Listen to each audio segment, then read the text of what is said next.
За миний нэг гол би үнээр энэ удаа бол хожигдож ирсэн. 54 цагийн дотор нэг баг гишүүнээ бүрдүүлж чадаагүйгээс за өөрөөр хэлбэл хүний нөөцөө бүрдүүлж чадаагүй учраас нэвтрүүлгээс өөрийн хүсэлээр хасагдлаа. Маргаашнаас 9 баг өөрсдийн бизнес төлөвлөгөөгөө шүүгчдэд танилцуулж эхэлнэ.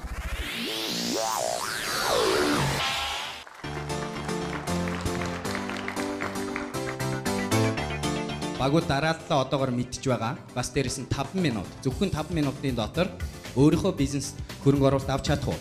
Тэр бизнес маань өнөөдөр бодит бизнес болох уу үгүйг шийдэх гэж байна. Зарим багууд нь нэгээр презентацаа хийн, зарим нь хоёроор гарч ирж хийн. Төслүүд 48 цагийн өмнө зүгээр энчээ сууж байгаад нэгнийх нь толгойд орж ирсэн санаа байсан. Тэгээд тэрийгэ босдон 60 секундын дотор танилцуулсан. Тэрэн дээр үндэслээд энэ дотор оролцож байгаа хүмүүсээс өөрийнхөө компанид хүн хүсэлж авсан. Тэгээд сүүлийн өдрийн хагас өдөр зөвлөхүүдтэй хамтарч мөн зочдыг урьж авчирч тухайн төслийн санаагаа бизнес болох тал дээр ажилласан байгаа. Зарим нэг нь бизнесийн бүхэл бүтэн төлөвлөгөө план бичиж гисэн байгаа. Зарим нь зөвхөн өнөөдөр зориулаад презентацийн хэлбэрээр бэлдсэн байгаа. Тэгэхээр энийг харах болно. Өнөөдөр та бүхнийг шүүх гэж бидэнтэй хамт Deloitte Onch Audit компани захирал Ончийн сүрэн,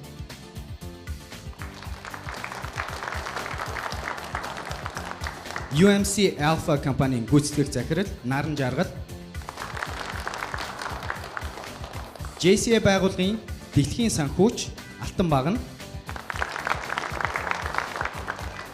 Skytel Group-ийн гүйцэтгэх захирал Болор,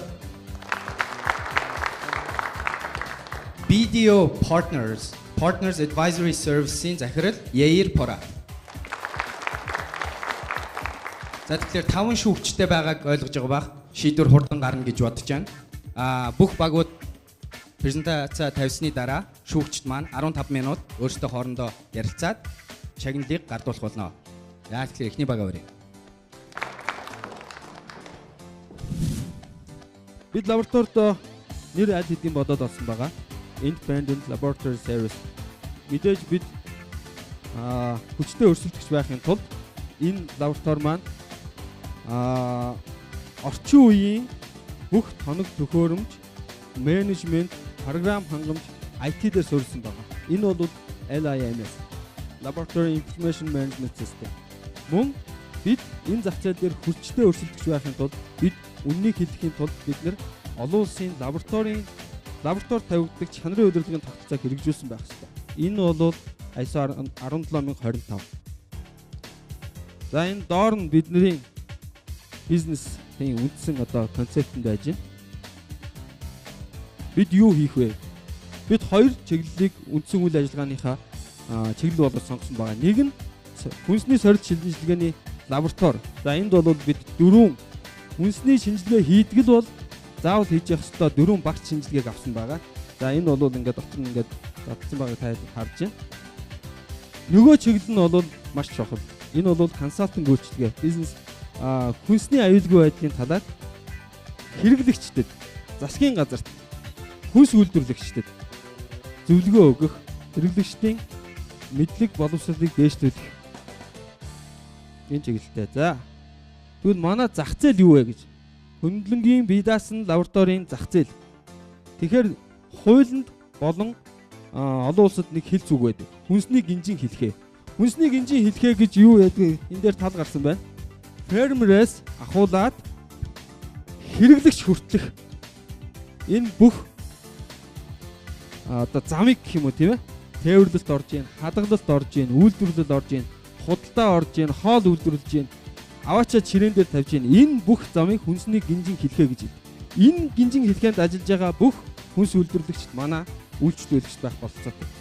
За энд зүгээр нэг л тоо хэлье. 1.280 их найд төгрөг бол энэ зах зээлийн багтаамж. За бид зах зээлийг ингэж харсан. За бид бас validation буюу баталгаажуулалт хийхийг хүссэн. Сая энэ хоёр хугацаанд 5 хүнсний томоохон үйлдвэрүүдээс аман байдлаар судалгаа авсан. Маргааш манай лаборатори ажиллавал үйлчлэгээ авах уу? 2 нь definitely yes. 2 нь авна, гэхдээ нөхцөлтэй. Нэг нь авна, гэхдээ бас арай илүү чанга нөхцөлтэй. Өөр хэлбэл ерөнхий дүнгээрээ бол авна. За хамгийн сүүлийн хэлэх үг бол цаг болцсон яг одоо. За баяр хүргэе. За 2 минут явлаа. Бэлэн шүүгчдээс асуулт байвал микрофоноо ашиглаад асууж болно. Тэгэхээр одоогийн байдлаар та бүхэн өрсөлдөгчдийн судалгаа хийсэн үү? Тэгээд өрсөлдөгчдийнхаа дундаас одоо танай энэ лаборатори ямар ялгаатай та нарын одоо ялгах тэр өвчин зүйл юу вэ? Хөндлөнгийн хараат бус гэдэг статусаараа өрсөлдснөөс ялгарч байгаа. Энэ бидний хамгийн одоо онцлог буюу урдаа барих нэрийн хуудас маань болж байгаа. За энэ бизнесийг хийхтэй холбоотой эрсдлийн ямар нэгэн талын шинжилгээ байна уу те? Зарим ганц нэг эрсдлийн хүчин зүйл дурдаач. Магадгүй мэрэгжилтэй боловсон хүчний хүний нөөцийн ч юм уу эсвэл санхүүгийн ч юм уу те? Тийм зах зээлийн ч юм уу, хууль эрх зүйн ч юм уу, тийм эрсдлийн талын юм жишээ хэлээч ээ. Энд дээр бодсон юм байна уу? За баярлалаа, сайхан асуулт байна. Яг хөө би ахаад хариулчих. Манайхан бол бүгд хариулах болцоотой. Бид хийсэн нэг том эрсдэл бол байгаа. Энэ бол хөндлөнгийн лабораторийн ийм статустай лабораторийн жишг Монголд байхгүй шин гэдэг утгаараа хүмүүст шууд одоо хүрчихгүй тийм нэг эрсдэл байгаа. Гол эрсдэл бол тэр байгаа.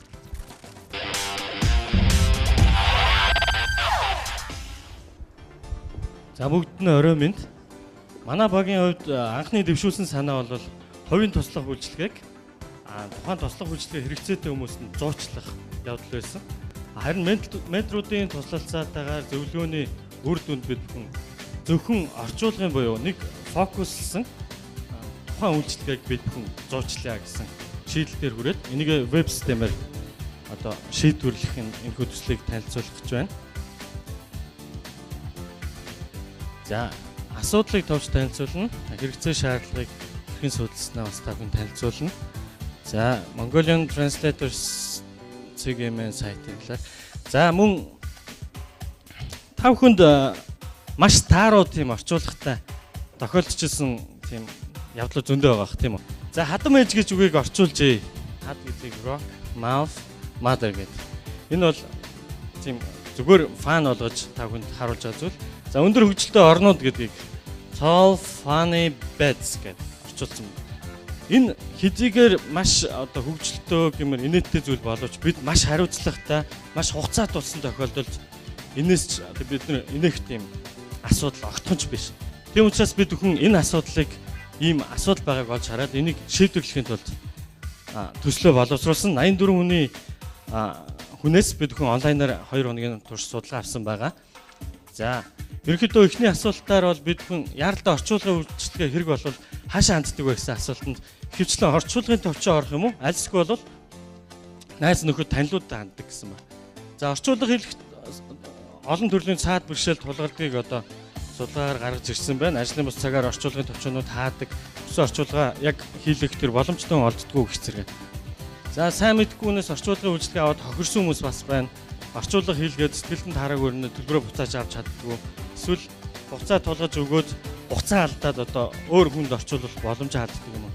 За орчуулгын үйлчлэгээ авах гэж байгаа хүнийхээ тэр тухайн ур чадварыг нь бид нар үнэлэх тийм мэдээллүүдийг ерөөсөө авч чаддгүй. За ихэнх тохиолдолд энийг бол урьдчилж мэдэх боломжгүй байдаг. Бид хүн харанхуугаар ерөөсөө материалаа өгөөл орчуулах тохиол маш илбэг байдаг юм. За энэ дээр нэг баталгаад тамга гэдэг зүйл байдаг. Баталгаад орчуулгын тамгатай одоо баталгаад орчуулах гэсэн хаяг та бүхэн харж байсан байна. Энийний ард нэг зүгээр нэг төрийн бус байгууллага 100,000 төгрөгөөр тэрийг дарж авах.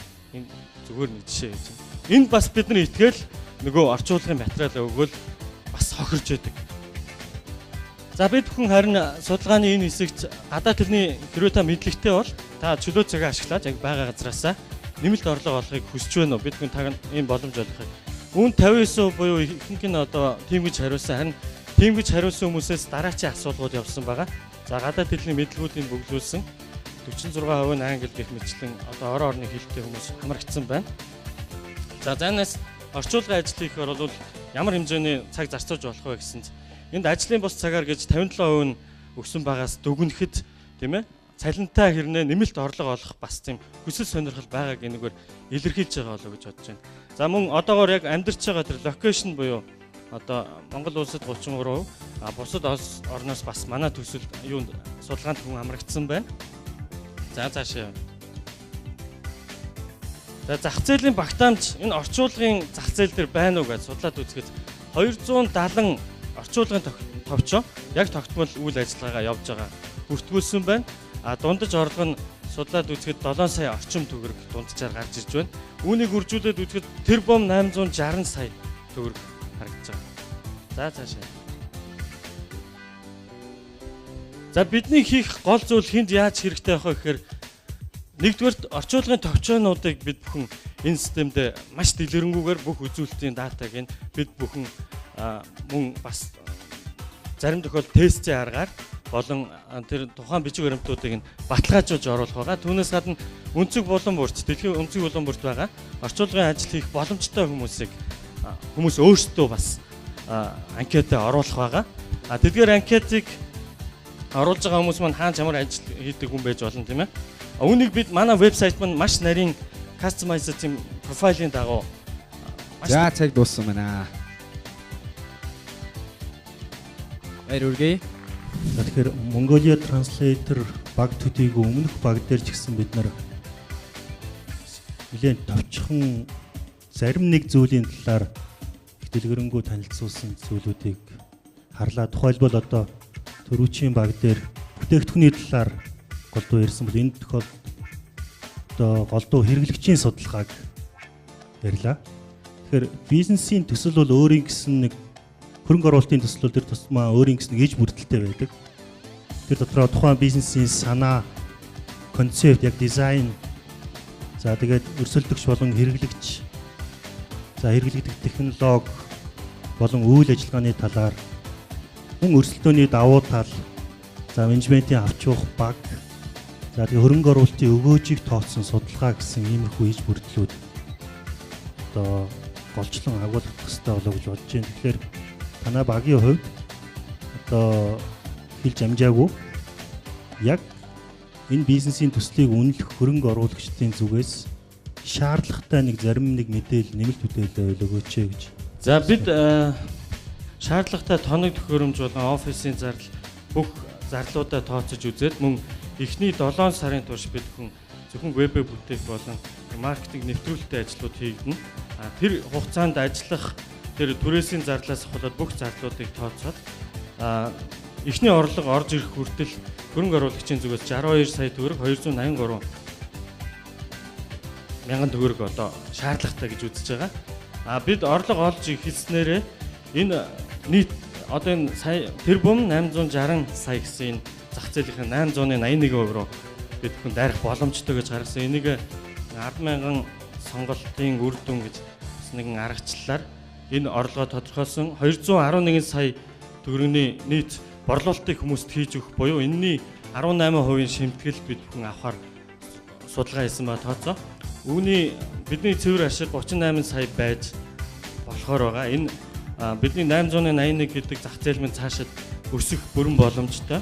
Үүнээс бид хөрөнгө оруулагчид тавьж байгаа санал бол нийт цэвэр ашиг маань 31 сая 200 мянга гэсэн тоо гарч байгаа. Үүнээс 42% нь буюу 13 сая төгрөг сар бүр одоо хөрөнгө оруулагчид бид хуваарлах боломжтой байгаа. 8% компанийнхаа цаашдын өргөжлөлт болон бас тухайн бүтээсэн аутсорсингийн тэр системээ бусад аутсорсингийн зах зээлүүд рүү нэвтрүүлэх боломжийг бас олж харж байгаа. Тэгээ үүсгэн байгуулагч 5 залуу байгаа. Манай 5 залуу маань энэ 50% шеэрлж авахар төлөвлөсөн байна.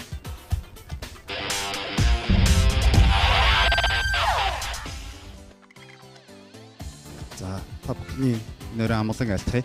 Манай багийг Побо гэдэг. За Побо гэдэг маань ерөнхий Монгол анхны санаа нь Дөл мандах маань гаргасан.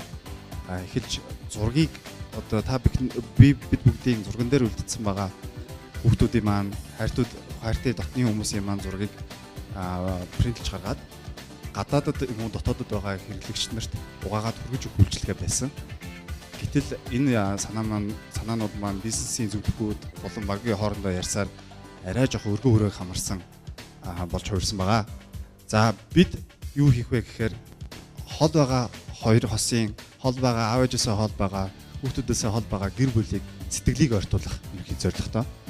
За хэрхэн сэтгэлийг ойртуулах талаар та бүхэн танилцуулъя. Нийт Монгол улсад албан ёсны тооцоогоор 2,900,000 иргэн байгаа. За үүнээс зүгээр дуртахад Америкт болохоор 17,000 Монгол, Францад 3,000, за Солонгос 50,000 гих зэрэг Монгол иргэд оршин сууж амьдарч байна. Ингээд нийтдээ дэлхийд даяар 200 гаруй мянган монголчууд албан журмаар болон албан бус буюу хараар бас ажиллаж байгаа.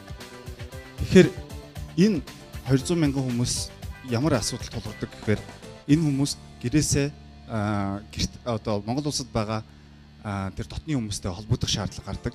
Ямар шугамар хоорондоо харилцдаг гэхээр одоо Skype, Twitter, Facebook зэрэг Yahoo Messenger зэрэг бүх virtual орчинд буюу энэ social орчинд хоорондоо харилцаа холбоотой байгаа. Бид энийг бодит харилцаа болгож өөрчлөхөөр зорилоо. За хуучин технологи яасан гэхээр та бүхэн мэднэ гар утсанд байхгүй, смартфон байхгүй үед бид нэр Plonk, Konica, Fujifilm-с Plonk аваад угаалгаад альбомдоо хийгээд хүмүүс ирэхэд хамгийн түрүүнд кофе цай ууж явах хугацаанд юу яадаг одоо дайлж альбом гаргадаг. За шинэ технологи яачаад юм гэхээр смартфонтой болоод iPad-тай болохоор тэрийг бид угаалахаа болцсон, хадгалдаг болсон. Тэгэхээр бид нэр энэ хоёрын хооронд нь комбайн буюу нэгтгэх зорилготой байгаа. За яаж явах юм бэ гэхээр бид нар бол маш гайхалтай үйлчлэгээ санал болгож байгаа. Та бүхэн эмээ өөдөө шоколад, хайртай хүндээс цэцэг, за хайртай охиндоо төрсө өдрөөр нь чихмэл тоглоод ингээд зураг яаж болвол манай каталогийн дундаас бэлэг сонгож хүргэх боломжтой. За эндээс онцлог юм нь юу гэхээр бид аль болох хязгаарч танихгүй компанид хүн итгэж ингэж өөрийнхөө зургийг одоо бэлгийг тодорхой хэмжээний мөнгө төлөөд хөрвүүлнэ гэж байхгүй. Тэгэхээр эхний ээлжинд бид нар user database-ийг ашиглаад цаатлын юм ивент гэж байгууллагуудаар дамжуулж эдрээс гэрээ байгуулж эдрийн лого бүх юм брошюр буюу юм тогтоонуудыг хүүхдүүдээр зургаар нь явуулж хүмүүсийн database итгэлийг олж авах юм. За технологийн талаар манай төлөө ярина. Бид нар нэг аль болох олон хамрахыг хичээж байгаа. Нэгдүгээрх нь яг хөглөр ерөөсөө хүн бол компьютер дээрээсээ нэг вебсайтаар ороод өөрийнхөө зургнуудыг оруулаад хэмжээнүүдийн сонгогчж болно. Нөгөөх нь болохоор яг зүгээр гар утсан дээрээсээ нэг програм руу бүх зургнуудаа оруулаад хэмжээг нь оруулаад тэгээд маш их хялбархан байх хэвээр. Цахим төлбөр тооцоох хэвээр. Хамгийн гол нь бүх юмнууд нь байна. Шуурхай байх хэвээр. Зургнууд маань том хэмжээтэй учраас ингээл сервер руу шидэж ийн гээл хүлээгээл хүн зургаа угаалгах гал үйлчлэгээ авах гэж хүлээгээд иж болохгүй.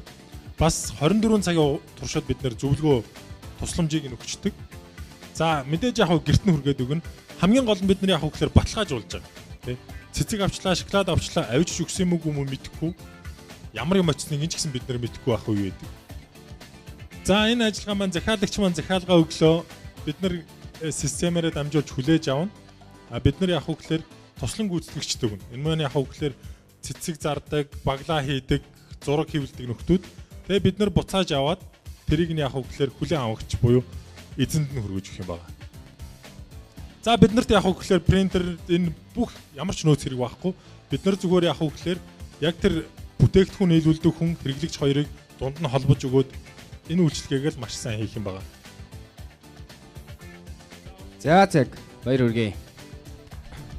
You propose free service also or all going to be paid according to your business model to the customer?